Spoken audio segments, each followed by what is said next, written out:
all stations on frequency. This is the Henderson Amateur Radio Club's Sunday night TechNet. Tonight's host, WB6AMT.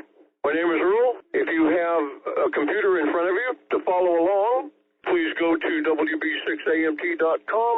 Click on the upper right-hand corner where it says HARC TechNet, and then you can follow along with a little bit of tonight's discussion. Tonight's topic is actually Ask the Pros, or Stump the Chumps, as some of the people call it. I also put up a little bit of a blurb on Motorola's new wireless long-range charging system. So that'll be just a few minutes at the beginning, and then we'll jump into everybody's comments and questions. When checking in, please give me your call sign. Relatively slow, but clearly more than anything else. WB6AMT, call net control now to check in. KB7TII. KK7ADX. N7GET, Robert, with a question. N07, brown sugar. KE0JVH. AI7HZ. W3 QQQ. Kilo Juliet 7, November, Alpha, Sierra. Kilo Juliet 7 Bravo Bravo Alpha. Kilo Juliet 7 Oscar Echo November. Okay, I'm going to go up the list here, starting at the bottom. There was a couple of 3 stations that did check in. However, your audio did not decode, so I couldn't really make out who you were. So if I don't call your call sign, please try again after I get these acknowledgments. KJ7BBA. Good evening, Earl. This is Mark, Southwest by IKEA. Just checking in. I just tuned in. I have no traffic, but I just wave a hand. KJ7, Bravo, Bravo, Alpha. Okay, thank you. KJ7NAS. That's correct. Mike, KJ7, NAS. Good hearing you in there, Mike. W3QQQ. Good evening, Earl. This looks to be fascinating. Motorola wireless charging. Looking very forward to this. And Stump the Chumps. W3Q. QQ, back to you. Okay, very good, Dave. Thank you. AI7HZ. Hello, Alan. How are you tonight? Very well. Good evening to everyone. And Earl, just sitting by, looking at that Motorola presentation, kind of something that Tesla was working on, but just reminding me about some of the things he was trying to do with free energy. But yeah, can't wait to hear about it. AI7HZ clear. 7BS. Good evening, Kirk. How are you doing tonight? Good evening. Oops, overloading one of the radios. Interested in this charging system, and just mostly interested in what portion of the RF spectrum it works in. I'm already reading it here and notice it has like 1,400 antennas, so they must be very, very tiny. It means it's going to be millimeter wave. N07BS. Yeah, I tried to come up with that, and I couldn't. And there's several different articles about that, but they kind of shy away from that. Next is KK7ADX. How are you doing tonight? KK7ADX, this is David. Good to hear from you, Earl. I am very interested in tonight's TechNet. Boy, it'd be nice not to ever have to plug into something again to charge up. Yeah, that's a fact. KB7TII. Good evening, Jim. How are you doing tonight? I'm doing fantastic, and looking forward to the net tonight, so I'll pick up a couple of nuggets of information and learn something. KB7TII. I like getting new data and little tidbits of stuff. Let's see here. There was a couple of stations that I was not able to decode your audio, so if I didn't call your call sign, please check in again, please, or give it a try again. WB6AMT, and if anyone else can kind of maybe help out with their audio, listen for me, I'd appreciate it. WB6AMT. KJ7OEN. Robert. Kilo Echo 0, Juliet Victor Hotel. Okay, I got KJ7, OEN. Good evening, John. How are you doing tonight? I'm doing good, Earl. Just looking at the website, cleaning up some logbooks, and just looking very forward to this evening. Okay. The next station, I didn't get the prefix, but I did get Juliet Victor Hotel. Could you come back with your call sign again, please? This is November 7, Golf Echo Tango. I guess that's what we were talking about. Robert? Okay, Robert, are you using Echolink? Juliet Victor Hotel. No, I'm on radio. I'm going into H2. Okay, so I just want to make sure I got the call right. Is it November 7, Juliet Victor Hotel? Is that correct? No, maybe I got confused. It's November 7, Golf Echo Tango. Juliet Victor Tango?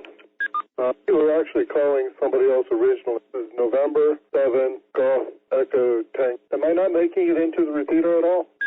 Well, there's something about your audio that I don't know if it's just maybe a little bit too bassy, but I'm not getting my closed caption device is not decoding it correctly. I'm just getting spotted letters. So that normally happens with the audio that comes through Echolink because Echolink codec is it sounds different. But if Golf Victor Hotel, is that correct? All right, let me try it from a different direction. This is going through the SCS repeater. This is N7GET, Golf Echo Tango. Golf Echo Tango. Okay, Golf Echo Tango. Thank you, Dave. N7, Juliet Victor Hotel. Is that one correct? Kilo Echo 0, Juliet Victor Hotel. KE0, JBH. Okay, would that be Robert? KE0, JBH. This is Court here. Okay, thank you. KE0, JBH. Any other station? Call net control now. Kilo Juliet 7 Alpha Bravo Kilo. KJ7, ABK. Good evening. How are you doing tonight? Good evening, Earl. Doing fantastic. Looking forward to the net. KJ7ABK. This is Ryan. And WV6MIE. Oh, there he is. KS7URV. MIE. How are you doing tonight, Tony? I am a chump, and I need to be stumped. I have you checked in. Any other stations before we start on our discussion tonight? WV6AMT. Call net control. KS7URV, Mike. N0 ERT on Echolink, Ted in Des Moines, Iowa. Okay, Dave, can you get that call sign? Echolink has a little difficulty decoding on the closed caption here. Were you able to get that for me? I did not get that one, Earl. I was in the lab. Okay, I think it was a N0 something. That station on Echolink, would you try one more time, please?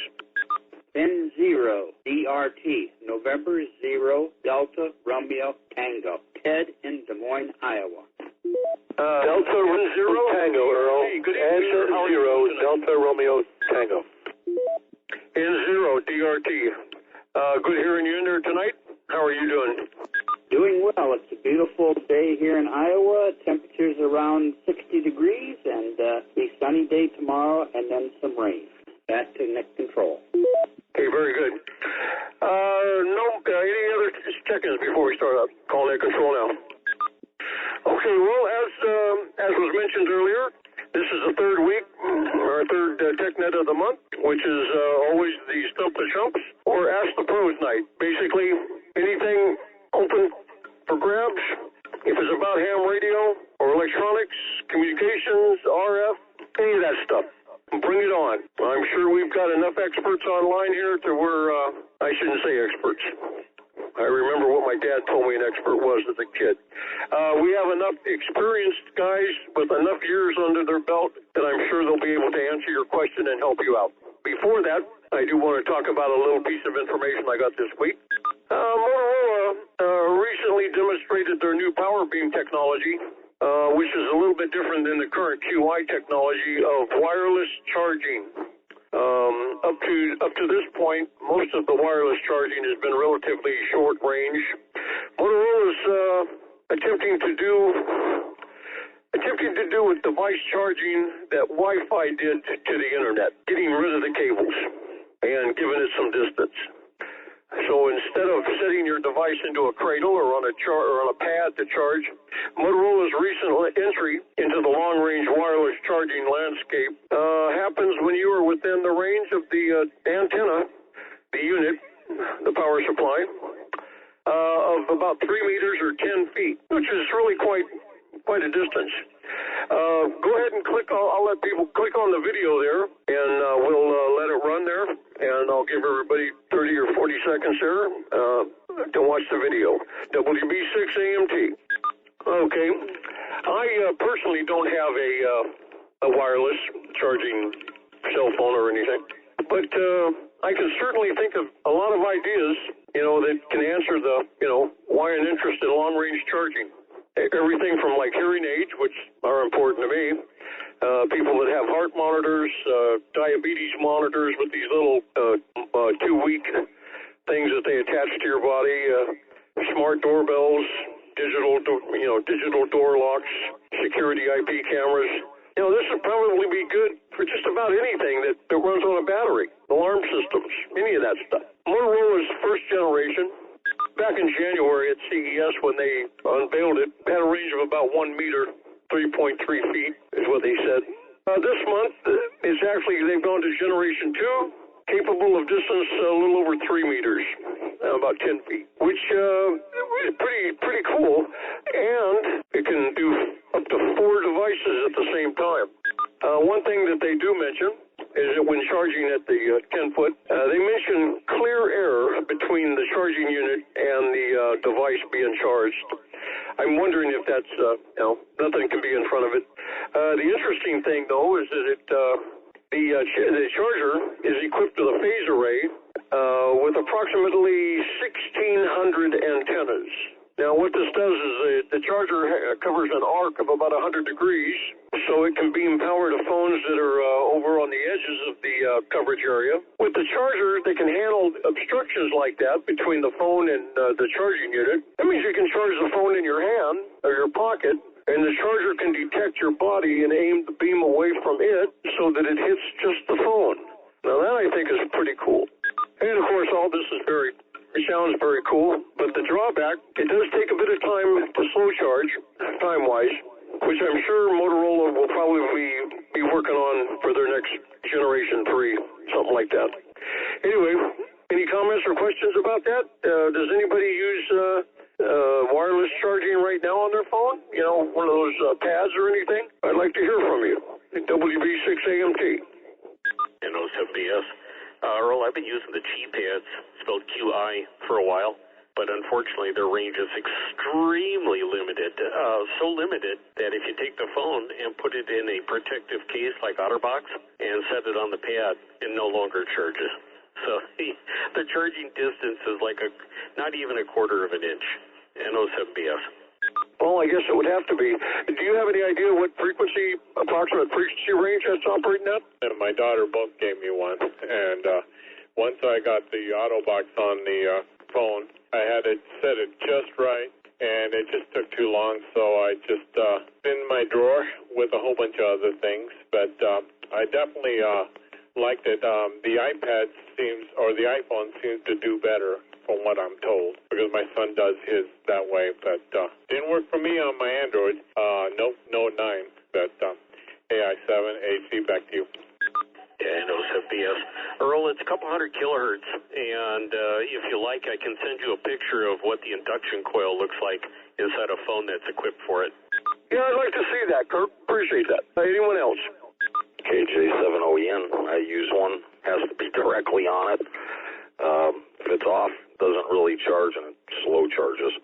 Well, I guess Motorola, there's actually several other companies. There's some Chinese companies that have been working on this stuff. One of them, I believe the name is OSSIE, or OSSIE, something like that. And supposedly they've got something going on at about 1 meter, just a little under 1 meter. So this might be something that the competitors, are going to be trying to hammer out to beat the competition. I can see that. I can also see where that would be a real big plus for people buying phones. Of course, they're going to try and sell you the 5G, and then don't forget this model over here that has long-distance wire, wireless charging. I have a Motorola Android, but it's the one I have is a stylus G7, and I like the phone, but it's not wireless charging, so we'll have to check into that later on. Anyone else? What do you think some other things that this application could actually be helpful in? I'd like to hear from guys. Let's hear your ideas.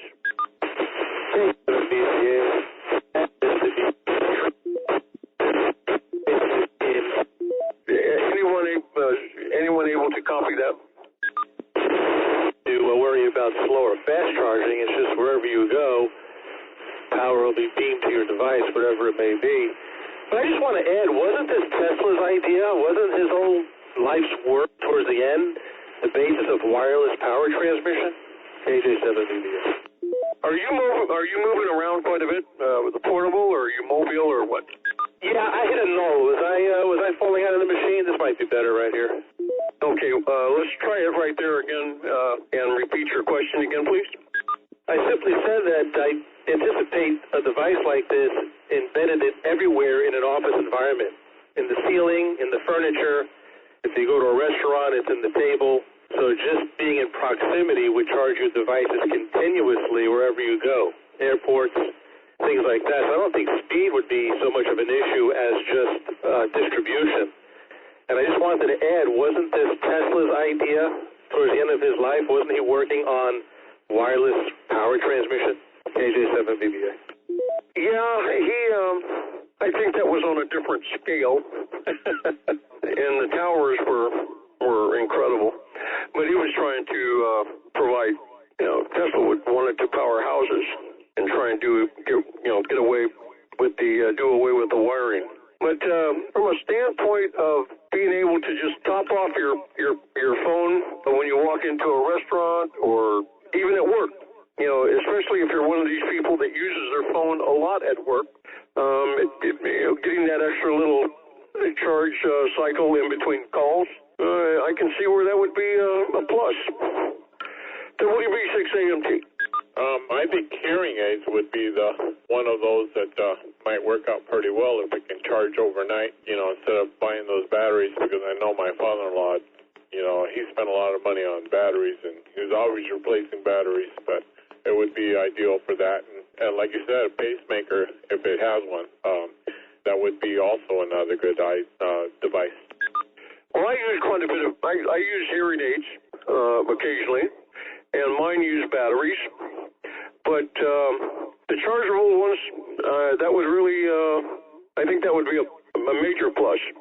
Plus things like the wireless doorbells with the little video cameras, that supposedly give you, 6 months at a time on a battery or something like this. Well, make it to where it could get a little trickle charge continuously and never have to change the battery. So, there's going to be, I'm sure there's going to be more of application specific as this technology gets, as Motorola evolves, a little bit farther down the road with it.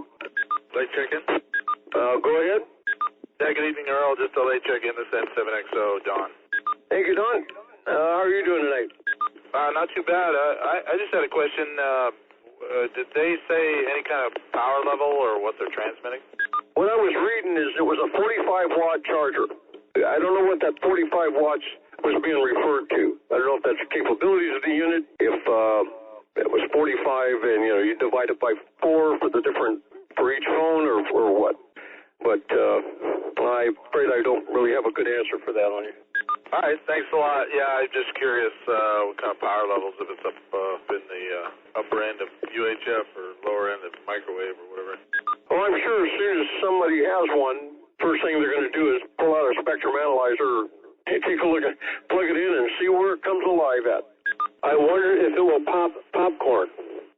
I don't know. At this time, is there anyone that has something that they would like to address to the group concerning amateur radio, electronics, RF, computers, whatever? Let's get some people involved in tonight's discussions. WB6AMT, call that control now. Dave, didn't you say you had some drinks for tonight? There was a double there. Other station, not Earl. Go ahead. N7GET.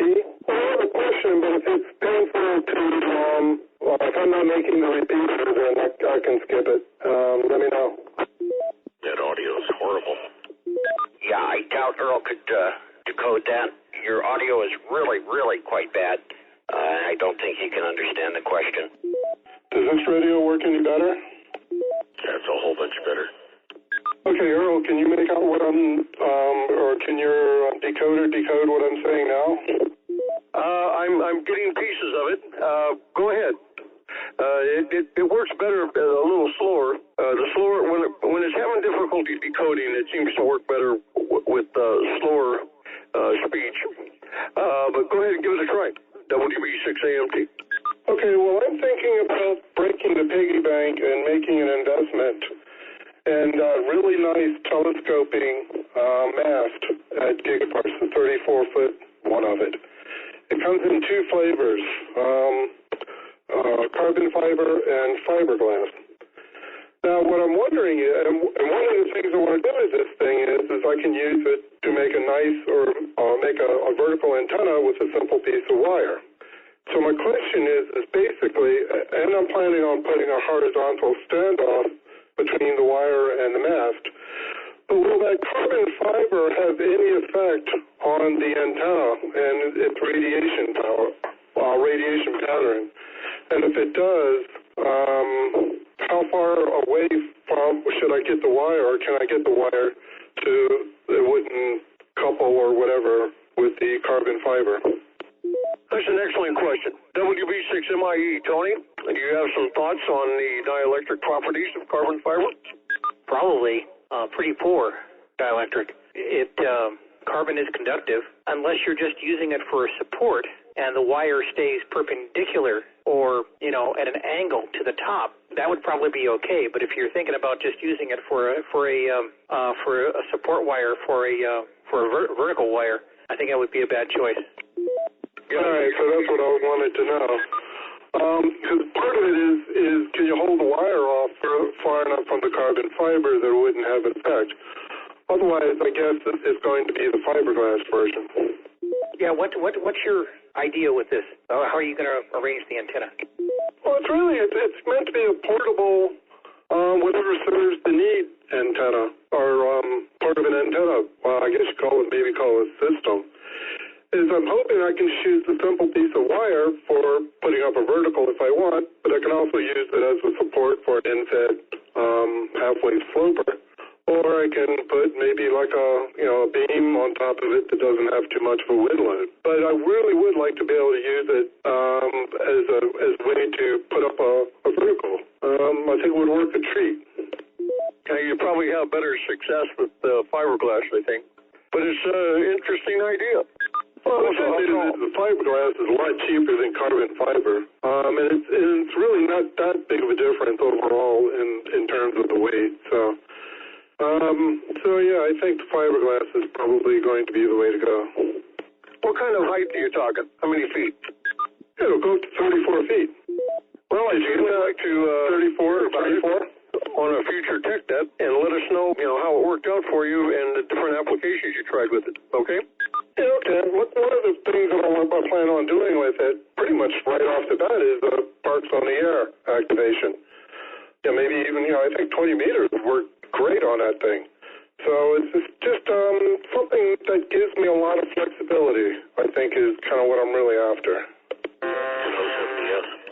What kind of a base does this thing use? I think 07BS had a comment. All right. What I was saying is I've got quite a few dipoles out in the backyard with steel conduit, and the center feed point, I've stepped it off the side of the steel pipe. Only about 6 inches is where the feed point is located. I've noticed no ill effects whatsoever with dipoles being supported by conductive poles. I don't think the carbon fiber is going to give any grief at all. Yeah, but those the antenna will be perpendicular to the mast. In this case, if for vertical, the antenna would be parallel to the mast. Well, that's true. And carbon fiber is not a great conductor. Actually, it's a relatively poor conductor. I don't really think it's going to give you much grief. What you have to do is sit down and figure out, do you need the strength of carbon fiber, or will fiberglass do it? Yeah, that's one of the things that I've thought about. It's a lot stiffer, which is pretty good, especially when you want to put up vertical, like slopers and maybe even dipoles, anything. And to answer Earl's question a moment ago, it comes with a companion tripod, big honking tripod that you can hang sandbags off of it to hold it down. And I would probably get that thing as well. But, this thing's a lot of money. And the carbon fiber is quite a bit more expensive. So that's actually going into my consideration as well. Yeah, it also sounds like you're going to have to have some sort of a opposing support, either some sort of guy line, nylon, or some of the black UV rated antenna rope, because you go up any distance at all and put any side lateral pull on it from like a sloper or something, it's going to want to come over unless you tied the top off in the opposite direction to something. But I don't think your tripod's going to be able to handle it. We use a tripod, a nice big tripod on a 15-foot 2-inch tubing to support the T-Hunt antennas, and any kind of lateral movement and even strong winds have taken the antenna over. So you're definitely going to have to tie it down with something. Yeah, I was planning on always carrying maybe 100 feet of paracord for that type of thing as well.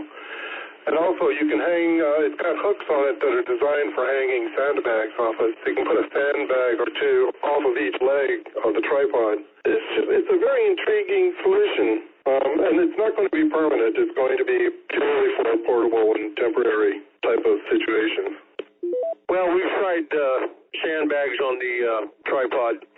And, of course, the higher it gets, the less it needs to pull it over. One of the mounts that I did like was a flat piece of steel, about a foot wide and about 24 inches long, with a 2 to 3 foot pipe welded to it, and slide the mast down over the pipe and park your car tire on the steel plate, and that seems to hold it pretty good. It was, and that's also used by a lot of guys that are doing parks on the air activations and things like that. So that's probably going to be your cleanest way of doing it. But that also puts the antenna right there, or the mast right there at the vehicle. I don't know if you want to hike in someplace, and you're going to have to tie it off. Anybody else with any comments about this? Let's jump in here. WB6AMT. W3QQQ. WB6AMT. W3QQQ. Go ahead.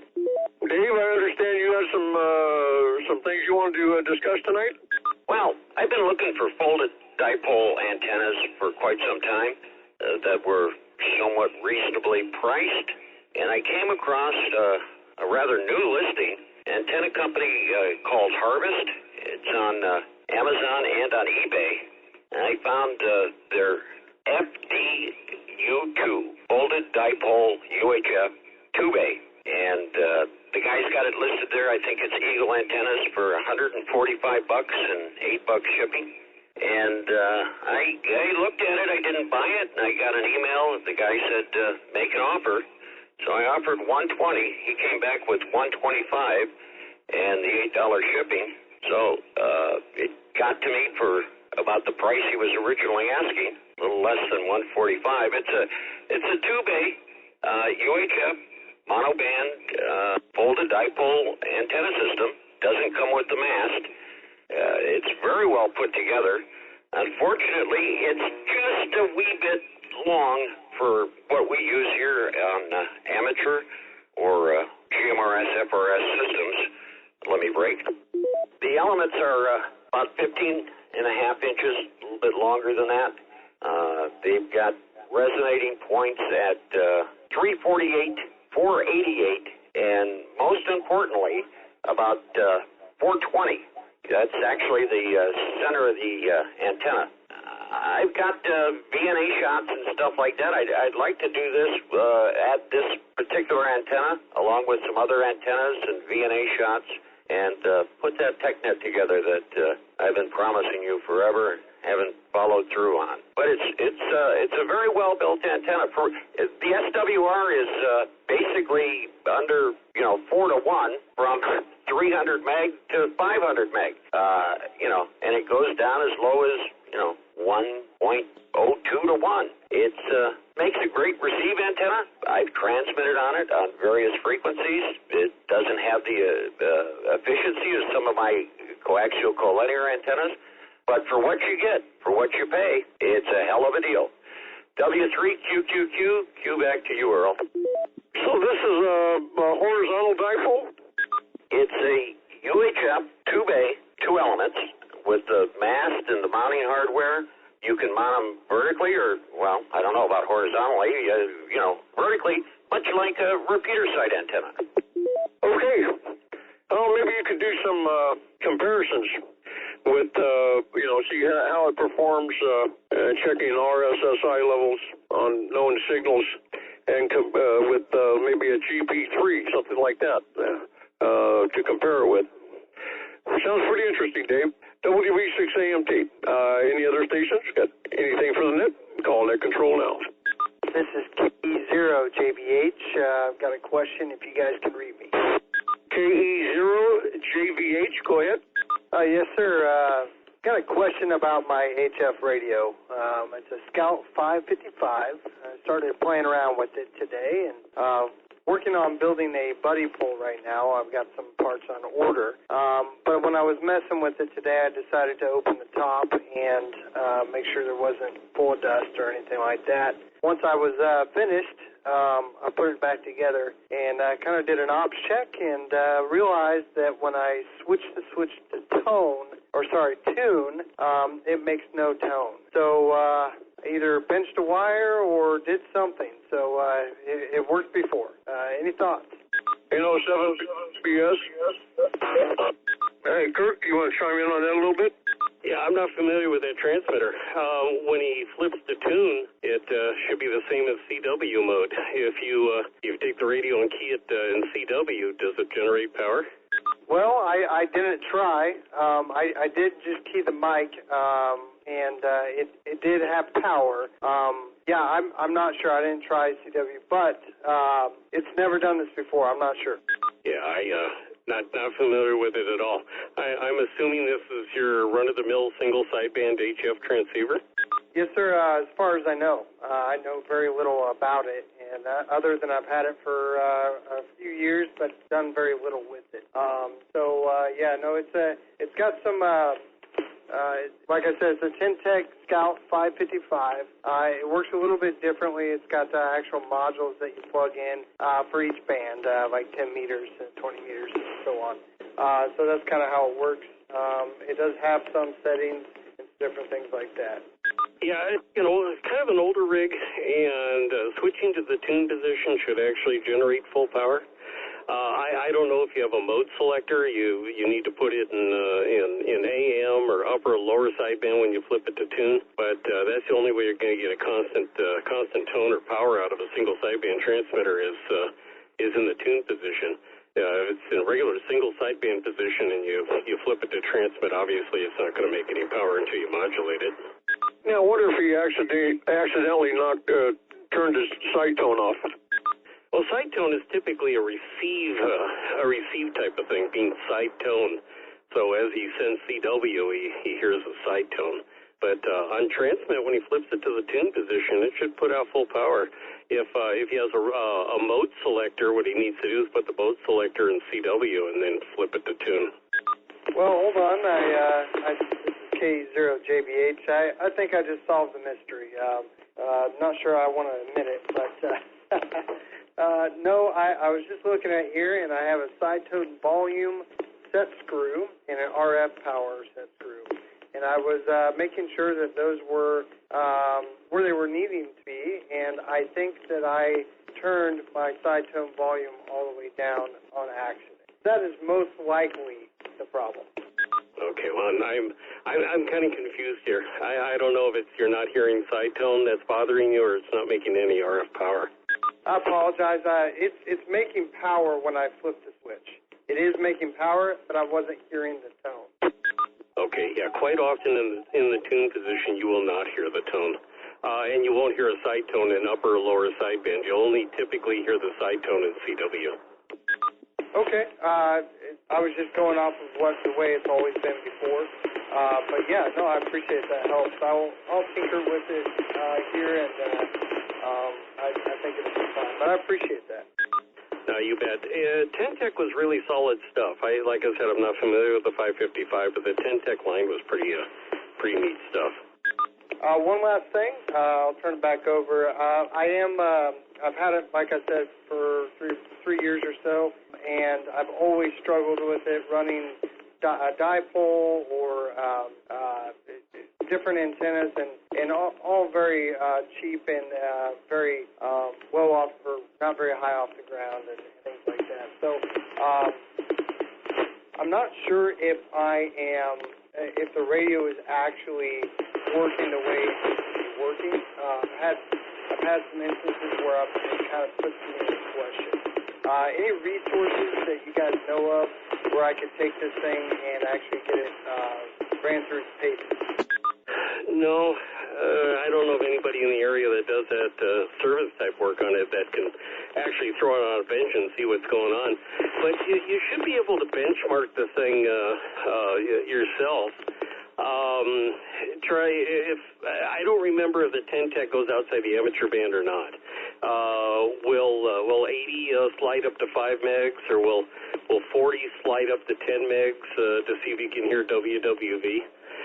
Or have you tried going just slightly above the 40 meter band to see if you can hear any of the broadcast stuff at 7.3? Also, there's a lot of FT8 activity on every HF band, almost 24 hours a day.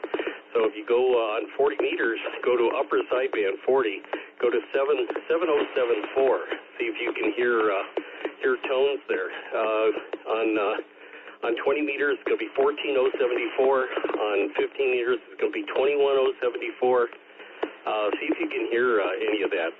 That's usually on 24/7. Yeah, sounds great. I am hearing, when I am hooked up to a good antenna, I am hearing tones. So I'm sure everything's good. I just got to get a better setup here.